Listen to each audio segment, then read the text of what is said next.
बिस्मिल्लाहिर्रहमानिर्रहीम। नाज़रीन मोहतरम अस्सलाम वालेकुम। मैं कैसर मिर्ज़ा आपसे मुखातिब हूँ। नाज़रीन 9 मई के वाक़यात में मुलव्वस मुल्ज़मान को आज पहले मरहले में सज़ाएँ सुना दी गई हैं और 25 मुल्ज़मान जो हैं वो अपने अंजाम को पहुँच चुके हैं, यानी कि फ़ौजी अदालतों की तरफ से उनको सज़ा सुना दी गई है। अब सवाल ये पैदा होता है कि इस सारे मामले के साथ जुड़े हुए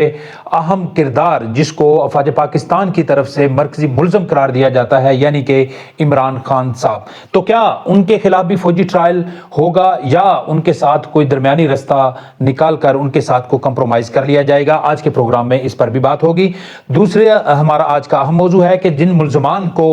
ये सज़ा सुनाई गई, क्या उनको फ्री ट्रायल दिया गया? क्या उन पर लगाए गए जो इल्ज़ामात थे उसका दिफा करने का उनको हक मिला या कि नहीं? इस पर भी बात होगी। और इसके अलावा इस सारे वाक़े में जो अहम पार्टी रहनुमा थे, जिनमें हसन न्याजी साहब हैं, महमूद रशीद साहब हैं, उमर सरफराज चीमा साहब, चौधरी जा साहब और दीगर जो पार्टी की सीनियर क़यादत थी, उनके खिलाफ फैसला नहीं आया। क्या उनके साथ भी कोई डील होने जा रही है? इस पर भी बात करेंगे। और इसके अलावा आज ये पहले मरहला मुकम्मल होने के बाद अफ़वाज पाकिस्तान आइंदा क्या करने वाली है? क्या इस मामले को अब यहाँ पे ही ख़त्म कर दिया जाएगा? क्या कोई कंप्रोमाइजिंग की सिचुएशन भी सामने आएगी? इस पर भी बात करेंगे। इससे पहले आगे बढ़ें, आपसे गुजारिश है कि हमारे चैनल को अगर आपने अभी तक सब्सक्राइब नहीं किया तो बराह करम सब्सक्राइब कर दें, वीडियो को लाइक और शेयर भी करें। नाज़रीन,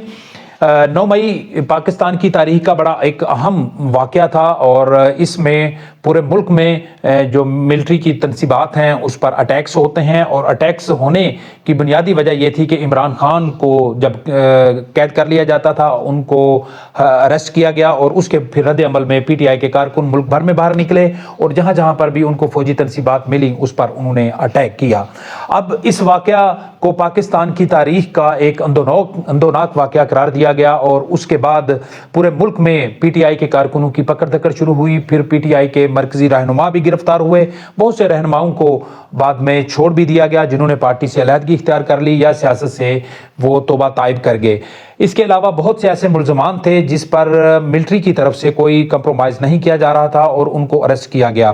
अब उनमें से कुछ ऐसे मुल्ज़मान थे जिनकी तादाद तकरीबन 85 के करीब है। उनके मुतल्लिक सुप्रीम कोर्ट की तरफ से गुज़श्ता दिनों फैसला आया था कि मिलिट्री कोर्ट्स जो हैं उनके केसेस का फैसला कर दें और उसमें अगर उनको सज़ाएँ दी जाती हैं तो उनको मुख्तलिफ जो सिविलियन जो जेलें हैं वहाँ पर उनको मुंतकिल किया जाए। तो सुप्रीम कोर्ट के इस फैसले की रोशनी में मिलिट्री कोर्ट्स ने आज फैसले सुनाए और उसमें 25 मुल्ज़मान को सजाएं सुना दी गई हैं। उसमें 10 साल कैद बामुशक्कत से लेकर 2 साल कैद बामुशक्कत तक भी जो है वो सजाएं हमारे सामने आई हैं। अब जो अगला मरहला है इसमें जो जिन मुल्ज़मान को सजाएं सुनाई गई हैं अब वो मुजरम करार पा चुके हैं और अब उनके पास मज़ीद इसको अपना जो उन पे सजाएं सुनाई गई हैं उससे बचने के लिए उनके पास ऑप्शंस अभी मौजूद हैं, क्योंकि वो इन सजाओं के खिलाफ अपील दायर कर सकते हैं, फिर हाई कोर्ट में भी वो अपने इसके फैसले को चैलेंज कर सकते हैं। लेकिन अब तक की जो हमारी इतलात हैं और बहुत से जो ठोस शवाहिद हमारे सामने आए हैं और जिन मुल्ज़मान के बारे में सजाओं की जो प्रेस रिलीज जारी हुई है उनका अगर जायज़ा लें तो इन तमाम मुल्ज़मान के हवाले से जो वाज़े तौर पर शवाहिद मौजूद हैं और मेरे ख्याल में उसको जो है वो मुस्तरद नहीं किया जा सकता किसी भी फोरम पर, क्योंकि उसके वीडियो एविडेंस भी उसके साथ मौजूद हैं। और नाज़रीन, आपको बताते चलें कि जब मिलिट्री कोर्ट में किसी भी मुल्ज़म का केस ट्रायल होता है तो उससे पहले उसके जुर्म की जो नौयत है उसके मुतालिक तमाम शवाहिद हासिल किए जाते हैं। अब जितने भी अफराद का मिलिट्री ट्रायल हुआ उनके पहले ठोस शवाहिद उनके हासिल किए गए, फिर वो जो उन पर लगाए गए इल्ज़ामात थे उनके मुतालिक उनसे उनके बयानात भी रिकॉर्ड किए गए, फिर वो उनमें गवाहान भी सामने लाए गए और ये तमाम जो एक कानूनी प्रोसेस था उसको मुकम्मल किए जाने के बाद ये सजाएं सुनाई गईं। नाज़रीन, आपको बताते चलें कि जो 9 मई का वाक़या हुआ था, इस वाक़े में जितने भी मुलव्वस अफराद थे या जितने भी किरदार थे उनको 3 हिस्सों में तकसीम किया गया था। पहला हिस्सा या पहला जो ग्रुप था या ग्रोह कह लीजिए وہ تھا کہ جو اس سارے یہ جو اقدام اٹھایا گیا 9 مئی کا، اس کے جو فیصلہ ساز ہیں، یعنی کہ جن کی طرف سے یہ پلاننگ کی گئی، جو پلانرز تھے، اس میں ان کو رکھا گیا۔ دوسرے حصے میں وہ لوگ تھے جنہوں نے اس ساری پلاننگ پر امپلیمنٹ کروایا، یعنی کہ جو اس منصوبے پر عمل درآمد کرنے والے تھے وہ لوگ تھے، اور تیسرے مرحلے میں وہ لوگ تھے جنہوں نے بنائی گئی پلاننگ اور بنائے گئے منصوبے پر امپلیمنٹ کیا۔ تو یہ 3 مختلف کیٹیگری میں اس کو تقسیم کیا گیا تھا۔ تو ابھی جو سزائیں 25 افراد کو سنائی گئی ہیں، یہ تمام کے تمام وہ لوگ ہیں جنہوں نے اس پلاننگ پر امپلیمنٹ کیا، جنہوں نے عملی اقدام اٹھایا۔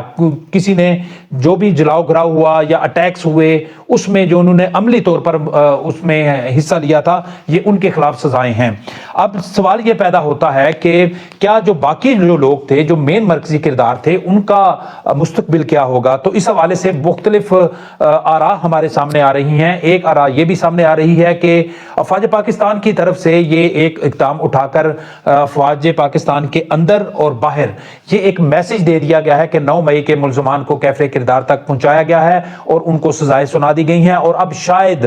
اگلا جو مرحلہ ہے اس پر کو کمپرومائز کر لیا جائے گا۔ لیکن اس حوالے سے یہ جو باتیں پھیلا رہے ہیں، یہ شاید ان کی خام خیالی ہے یا وہ ایک غلط ایجنڈے کو مزید پروموٹ کرنے کی کوشش کر رہے ہیں۔ میرے خیال میں ایسی بات نہیں ہے، کیونکہ جب اگلا مرحلہ اب سزاؤں کا شروع ہوگا، اس میں وہ جو جنہوں نے امپلیمنٹ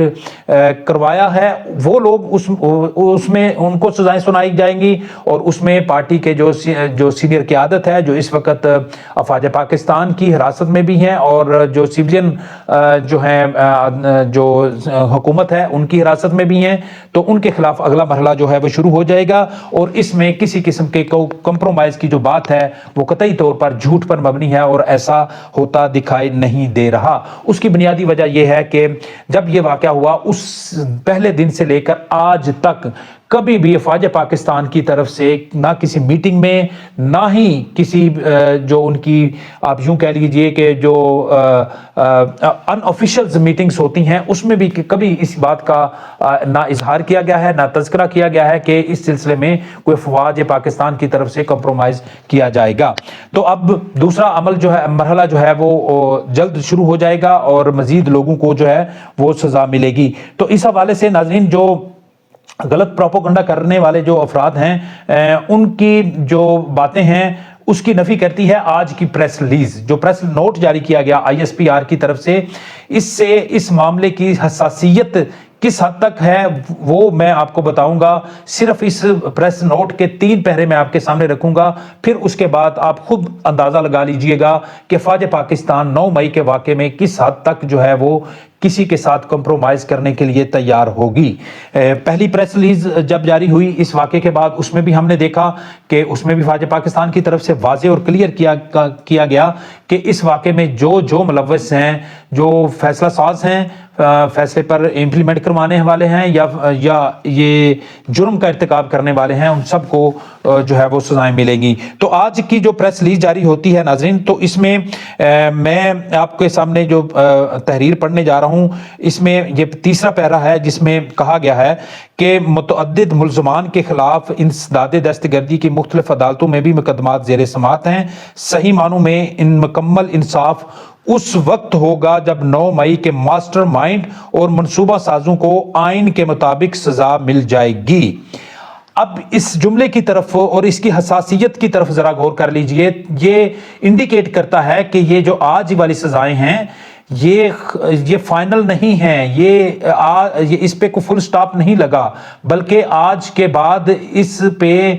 جو ذمہ داران ہیں ان کو کیفر کردار تک پہنچانے کا آغاز ہوتا ہے۔ تو افواج پاکستان کی نظر میں جب تک تمام افراد جو اس سارے واقعات میں ملوث تھے ان کو کیفر کردار تک نہیں پہنچایا جاتا، تو اس وقت تک انصاف مکمل ہوتا ہوا دکھائی نہیں دے رہا۔ تو یہ بڑی اہم بات ہے اور بڑا اہم نقطہ ہے جس کی طرف جو ہے افواج پاکستان کی طرف سے جو واضح طور پر جو ہے وہ بتا دیا گیا ہے۔ پھر اس کے بعد ایک اور پہرے میں یہ کہا گیا ہے کہ نفرت اور جھوٹ پر مبنی ایک پہلے سے چلائے گئے سیاسی بیانیے کی بنیاد پر مسلح افواج کی تنصیبات بشمول شہداء کے یادگاروں پر منظم حملے کیے گئے اور ان کی بے حرمتی کی گئی۔ یہ پرتشدد واقعات پوری قوم کے لیے ایک شدید صدمہ ہیں۔ अच्छा, इसमें जो ये कहा गया है कि झूठ पर मबनी एक पहले से चलाए गए सियासी बयानिए की बुनियाद पर, तो इस पहरे के मुताबिक अफवाज पाकिस्तान की नज़र में पीटीआई का जो भी बयानिया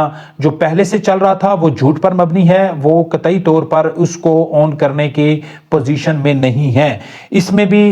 वाज़े तौर पर जो है वो नज़र आ रहा है कि जो पीटीआई का बयानिया है वो ना पहले इससे एस्टेब्लिशमेंट ने चलने दिया है, और यही इसी बयानिए पर अगर अब भी पीटीआई कायम रहती है तो उसके साथ किसी किस्म का कोई रायत नहीं बरती जाएगी। तो ये वाज़े तौर पर एक पैगाम इसमें भी जो है वो मौजूद है। फिर उसके बाद कहा गया है कि 9 मई के वाकयात वाज़े तौर पर जोर देते हैं कि किसी को भी सियासी दहशतगर्दी के जरिए अपनी मर्जी दूसरों पर मुसल्लत करने की इजाजत नहीं दी जा सकती। तो ये बात जो है, अब सियासी दहशतगर्दी का लफ्ज इसमें इस्तेमाल किया गया है कि इसको मुसल्लत करने की इजाजत नहीं दी जा सकती, यानी कि जो पीटीआई की जो सियासी एक्टिविटीज हैं वो फौज पाकिस्तान की नज़र में वो सियासी दहशतगर्दी है, और वो उनकी तरफ से ये वाज़े तौर पर कह दिया गया है कि ये सियासी दहशतगर्दी को जो है इसको मजीद चलने नहीं दिया जाएगा। इससे पहले हमने जो आम एक दहशतगर्दी का लफ्ज़ तो सुना हुआ था, जो टेररिज्म जिसको कहते हैं, या टेररिस्ट जो उस अमल का हिस्सा बनते हैं उनको टेररिस्ट कहा जाता है। तो अब ये पॉलिटिकल टेररिस्ट करार दिए गए हैं पीटीआई की तमाम क़यादत और पीटीआई के तमाम लोग जो उसके सियासी बयानिए को आगे लेकर चल रहे थे। तो फिर इससे ये बात भी वाज़ेह होती है कि अब ये जो पॉलिटिकल टेररिस्ट हैं उनके साथ किसी किस्म का कोई कंप्रोमाइज अफवाज पाकिस्तान करने के लिए तैयार नहीं है। फिर उसके बाद आगे देखते हैं जी, उनकी तरफ से कहा गया कि कुछ मुकदमात कानून के मुताबिक फील्ड जनरल कोर्ट मार्शल के लिए भिजवा दिए गए हैं, जहां मुनासिब कानूनी कार्रवाई के बाद उन मुकदमात का ट्रायल हुआ। ये तो उसके बाद है। फिर उसके बाद वो कहते हैं जी 13 दिसंबर 2024 को सुप्रीम कोर्ट ऑफ पाकिस्तान के साथ रुकनी आईनी बेंच ने जो ज़ेर इल्तवा मुकदमात के फैसले सुनाने का, ये जो आज जो फैसले सुनाए गए हैं उसकी बैकग्राउंड इसमें बताई गई है कि सुप्रीम कोर्ट का इस हवाले से हुक्म जो है वो मौजूद था, जिसकी रोशनी में ये इक़दाम उठाया गया। तो फिर उसके बाद आगे बात की जाती है कि 9 मई की सजाओं का फैसला कौम के लिए इंसाफ की फराहमी में एक अहम संग मील है। 9 मई की सजाएं उन तमाम लोगों के लिए एक वाज़ेह पैगाम है जो चंद मफाद परस्तों के हाथों इस्तेसाल का शिकार होते हैं। सियासी प्रोपोगंडे और जहरीले झूठ का शिकार बनने वाले लोगों के लिए ये सजाएं तंबीह हैं कि मुस्तकबिल में कभी भी कानून को हाथ में नहीं लेना। तो ये एक किस्म का इंटीमेट किया गया है फौज पाकिस्तान की तरफ से कि ये जो पॉलिटिकल टेररिस्ट हैं, एक किस्म का फौज पाकिस्तान ने पीटीआई को सियासी दहशतगर्द जमात करार दे दिया है, और उनका कहना है कि आइंदा से ये जो सियासी प्रोपोगंडा और जो जहरीला झूठ है इसका जो शिकार माजी में हुए हैं उससे लोग सबक सीखेंगे। अब ये किस हद तक पीटीआई के कारकुन सबक सीखते हैं ये तो आने वाला वक्त ही बताएगा, क्योंकि 9 मई का जब वाकया हुआ फिर उसके बाद भी हमने देखा कि फौज पाकिस्तान हरकत में आई, उसमें पूरी रियासत जो है वो उन्होंने कानूनी इकदाम उठाए, उन लोगों को अरेस्ट किया गया, और पीटीआई के खिलाफ भी एक बड़ी मूव चली, और उनको हमने देखा कि इलेक्शन में भी उस तरह से हिस्सा नहीं लेने दिया गया था। तो ये बात जो है ये अब उनको तंबीह की गई है कि मजीद जो लोग हैं जो पीटीआई के बयानिए को आगे बढ़ाने की कोशिश कर रहे हैं कि वो अपने उस अमल से बाज रहें, वरना उनके खिलाफ भी कार्रवाई की जाएगी। तो मेरे ख्याल में ये अमल जो है ये पीटीआई के खिलाफ जो मजीद कार्रवाई का है वो ये मजीद आगे भी चलता रहेगा। फिर उसके बाद जो अगर इस पूरी प्रेस रिलीज का जो अहम निचोड़ और अहम जो नुक्ता है वो यही है कि 9 मई के मुकदमा में इंसाफ फराहम करके तशद्दुद की बुनियाद पर की जाने वाली गुमराह और तबाहकुन सियासत को दफन किया जाएगा। ये पूरी इस प्रेस रिलीज का जो एक हतमी जो नुक्ता है वो इस पर है कि अब ये जो जिसको पीटीआई अपनी पॉलिटिकल मूव कहती है या पॉलिटिकल बयानियां कहती है, तो फौज पाकिस्तान की तरफ से कहा गया है कि ये जो तशद्दुद की बुनियाद पर ये जो गुमराह कुन और तबाह कुन ये जो सियासत की जाई है इसको दफन कर दिया जाएगा। यानी कि فوج پاکستان یا ریاست اس قسم کی سیاست کی اجازت نہیں دے گی۔ اب وہ کیسے دفن کی جائے گی؟ کیا پی ٹی آئی کو کے خلاف جو ہے وہ الیکشن کمیشن میں فیصلہ حاصل کیا جائے گا کہ یہ ایک ٹیررسٹ پولیٹیکل پارٹی ہے، یا کچھ اور اقدام اٹھایا جائے گا؟ یہ تو آنے والا وقت ہی بتائے گا، لیکن ایک بات بالکل واضح طور پر کلیئر ہو جانی چاہیے کہ پی ٹی آئی کے لیے پاکستان افواج جو ہے وہ کسی قسم کا کوئی کمپرومائز کرنے کے لیے تیار نہیں ہے، بلکہ آنے والے دنوں میں عمران خان صاحب جو ہے ان کے خلاف بھی فوجی ٹرائل باقاعدہ شروع ہو جائے گا، اور ان کے حوالے سے ان کے ملوث ہونے کے حوالے سے جو تمام تر ایویڈنس ہیں وہ مکمل تیار کر لیے گئے ہیں، اور اس حوالے سے جی ایچ کیو میں جو جے برانچ ہے ان کی، جس میں تمام تر قانونی نکات کا جائزہ لیا جاتا ہے، وہاں پر اس حوالے سے کام مکمل ہو چکا ہے، اور آنے والے دن میرے خیال میں پی ٹی آئی کے لیے مزید مشکلات کا سامنا پی ٹی آئی کو کرنا پڑے گا، اور خاص کر پی ٹی آئی کے جو سربراہ ہیں، جو عمران خان بانی پی ٹی آئی ہیں، ان کے اور پی ٹی آئی کے بہت سی جو مرکزی قیادت میں موجود جو لوگ ہیں ان کو بھی سخت جو ہے وہ ریاستی مزاحمت کا سامنا کرنا پڑے گا۔ ناظرین اب تک اتنا ہی، پھر آپ کی خدمت میں دوبارہ حاضر ہوں گے، اجازت دیجیے، اللہ حافظ۔